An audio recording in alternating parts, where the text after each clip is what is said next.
So hit songs. You wouldn't think there are a lot of surprises when you think about it.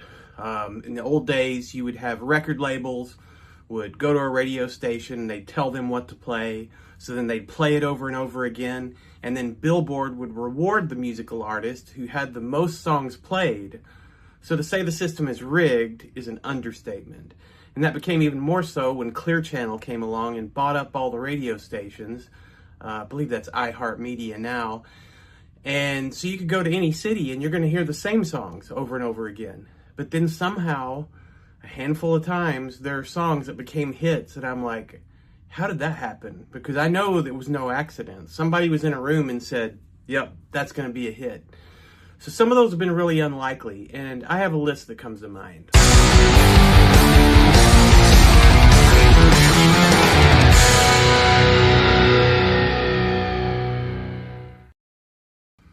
So 1991, Sadeness Part I by Enigma. So you look at what was charting at the time. It was Roxette. It was Gerardo with Rico Suave. Robert Palmer, Rod Stewart. Everything that was around on the charts then was predictable. People that were into rock, Tesla was at the top of the charts. And then someone said, hey, let's get some monks chanting over a new age beat that sounds like I'm shopping for a new yoga mat. And every once in a while, a girl whispers a little bit. And at one point, they'll just stop the song and she goes, and that'll be a hit. Honestly, I got that album and I loved it. I mean, I thought it was really good. I could still put that on and listen to it. So it's no shame against the song. I know it was some German composer, Michael Cretu, something like that. Either German or Romanian or both, whatever. Nothing against the song, but whoever was in a room and was like, monks, okay, she's whispering a little, you know what, gold. Print it, press it, get it out there. It's going to be a hit. So somebody knew a lot more than I did.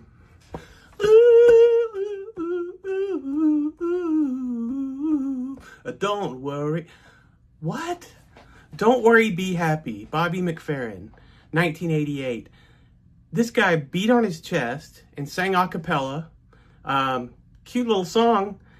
That knocked Sweet Child of Mine by Guns N' Roses off the top of the charts. And whoever thought this was going to be a hit, I don't know where they got it from. And man, everybody was singing that song like that. Everybody was humming it.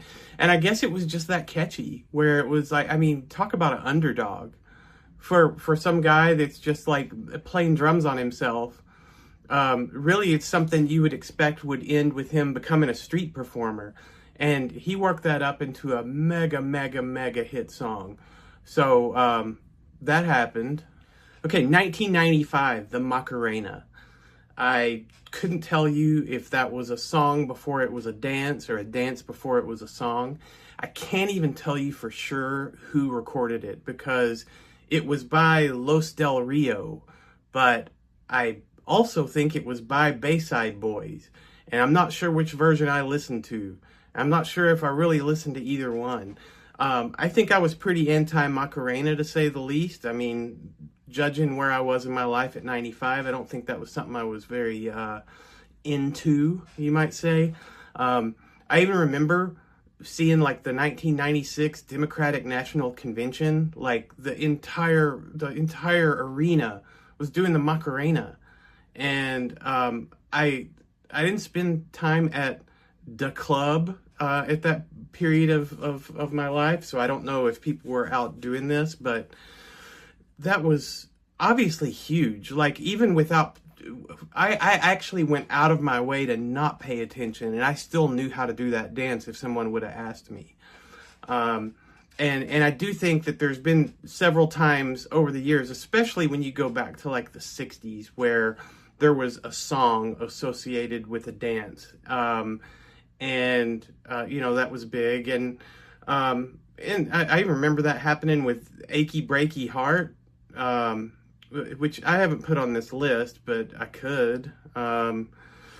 But yeah, that was so strange. And then look at these guys in the video. Just to put it into perspective, I was once told that I was being kicked out of a band because a record label told the band that I was too old to be in the band with the rest of those guys. I was 26. Look at them.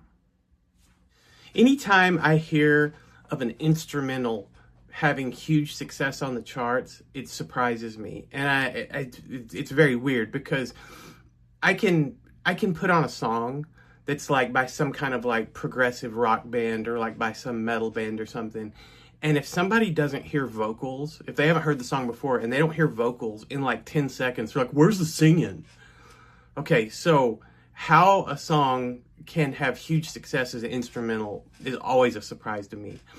And I think that one that's really a shock if you think about it is the Miami Vice theme song by, I believe it was Jan Hammer. Okay, so not only is it instrumental, but it's a theme song from a network TV show. Like, how does that happen? You know, I think it feels like that was around the same time that Axel F from Beverly Hills Cop had a lot of success. At that point, it seemed like if you could do a really good instrumental with a keyboard, people were pretty excited about it. It seems weird. I can't imagine that happening again. But anyway, very weird. Okay, and lastly, I would say one that is more recent than the rest of them.